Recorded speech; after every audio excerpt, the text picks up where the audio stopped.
Assalamualaikum sahabat online semua. Saya akan menceritakan 5 fakta Nabi Adam menurut ajaran agama Yahudi. 5 fakta Nabi Adam menurut agama Yahudi. Dalam agama Yahudi, tokoh Nabi Adam memiliki beberapa aspek yang dianggap penting. Berikut adalah 5 fakta tentang Nabi Adam dalam perspektif agama Yahudi. Nomor 1, manusia pertama. Nabi Adam dianggap sebagai manusia pertama yang diciptakan oleh Allah. Dia adalah ciptaan pertama yang diberi nyawa oleh Allah dan menjadi leluhur bagi seluruh umat manusia. Pada agama Yahudi, Nabi Adam dianggap sebagai manusia pertama yang diciptakan oleh Allah. Kisah penciptaan Adam dapat ditemukan dalam kitab Kejadian, Bereshit, dalam tanah, yang merupakan bagian dari Taurat Yahudi. Menurut cerita tersebut, Allah menciptakan Nabi Adam dari tanah atau debu dan menghembuskan nafas kehidupan ke dalam hidungnya, memberinya nyawa. Nabi Adam diberi perintah oleh Allah untuk menjaga dan merawat Taman Eden, yang merupakan tempat kediamannya. Dia juga diberi otoritas untuk memberi nama kepada semua makhluk hidup di bumi.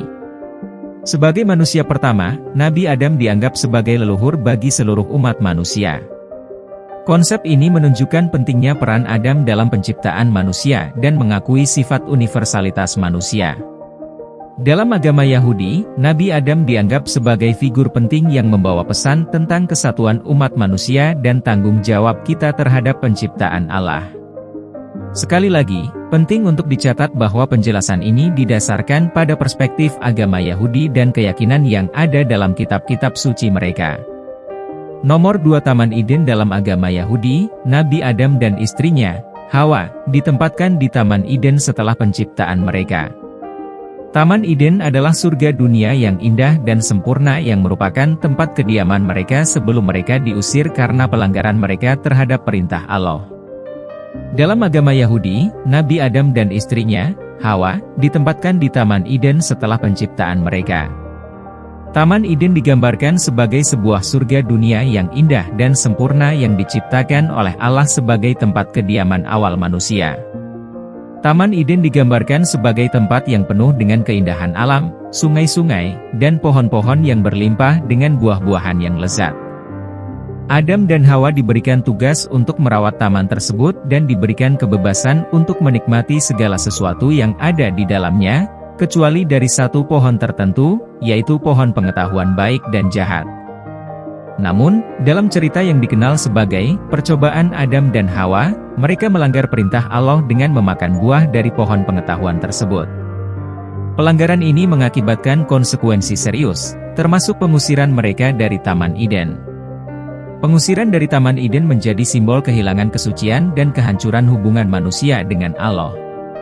Tindakan mereka melanggar perintah Allah membawa dosa ke dunia dan membawa manusia ke dalam kondisi yang rentan terhadap penderitaan, kematian, dan kesulitan hidup. Dalam agama Yahudi, pengusiran dari Taman Eden adalah suatu peringatan akan pentingnya mematuhi perintah Allah dan menjaga hubungan yang baik dengannya. Nomor 3, pelanggaran dan pengusiran. Nabi Adam dan Hawa melanggar perintah Allah dengan memakan buah dari pohon pengetahuan baik dan jahat.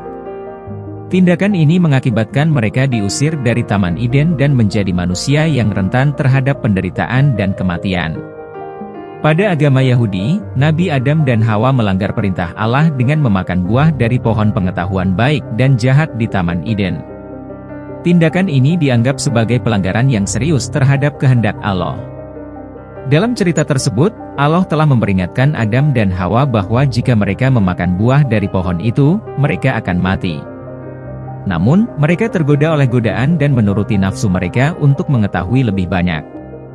Akibatnya, mereka memutuskan untuk memakan buah tersebut. Pelanggaran ini memiliki konsekuensi besar. Allah menghukum Nabi Adam dan Hawa dengan pengusiran dari Taman Eden, yang merupakan tempat kediaman mereka yang penuh dengan berkat dan kehidupan yang sempurna. Pengusiran ini juga mengakibatkan manusia terpapar kepada penderitaan, kematian, dan kesulitan hidup di dunia ini. Melalui cerita ini, agama Yahudi mengajarkan pentingnya ketaatan kepada Allah dan peringatan akan konsekuensi negatif dari pelanggaran terhadap kehendak-Nya. Pelanggaran Adam dan Hawa menjadi pengingat bagi manusia akan pentingnya bertahan dalam taat kepada Allah dan menjauhi godaan yang dapat menghancurkan hubungan dengannya.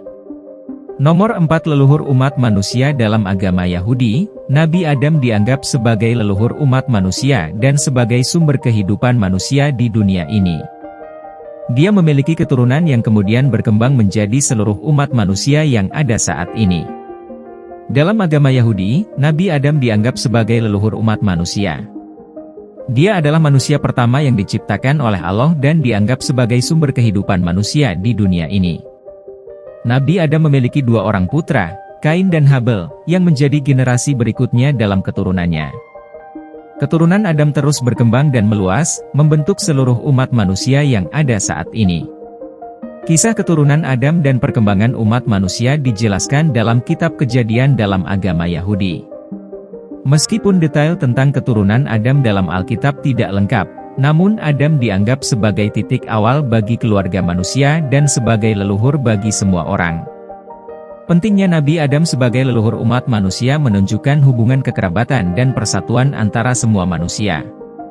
Dalam agama Yahudi, ada pemahaman tentang pentingnya mengakui dan menghormati hak asasi manusia serta kesatuan umat manusia, karena semuanya berasal dari satu leluhur yang sama, yaitu Nabi Adam.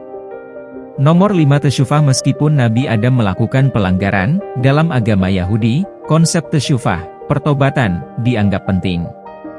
Nabi Adam dan Hawa mengakui kesalahan mereka dan memohon ampunan kepada Allah. Ini mengilustrasikan pentingnya pengakuan, penyesalan, dan perbaikan dalam hubungan manusia dengan Allah dalam agama Yahudi. Dalam agama Yahudi, konsep tesyufah, pertobatan, dianggap penting, dan hal ini juga berhubungan dengan Nabi Adam.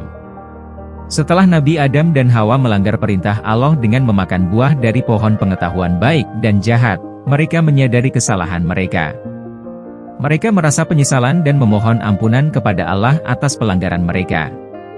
Tesyufah mengacu pada proses pertobatan di mana seseorang mengakui kesalahan, menyesali perbuatannya, dan berusaha untuk memperbaiki diri serta kembali kepada Allah. Ini melibatkan pengakuan, penyesalan, dan komitmen untuk tidak mengulangi kesalahan tersebut. Cerita Nabi Adam dalam agama Yahudi mengilustrasikan pentingnya tesyufah. Meskipun Adam dan Hawa melakukan pelanggaran yang serius, mereka tidak menyerah pada kesalahan mereka, melainkan menghadapinya dengan penyesalan dan memohon ampunan Allah. Ini mengajarkan umat manusia tentang pentingnya mengenali kesalahan, meminta maaf kepada Allah, dan berusaha untuk berubah dan memperbaiki diri. Konsep tesyufah dalam agama Yahudi menunjukkan bahwa setiap orang memiliki kesempatan untuk kembali kepada Allah, memperbaiki hubungan dengannya, dan mendapatkan pengampunannya. Ini mendorong manusia untuk bertanggung jawab atas tindakan mereka dan berusaha menjadi pribadi yang lebih baik secara spiritual.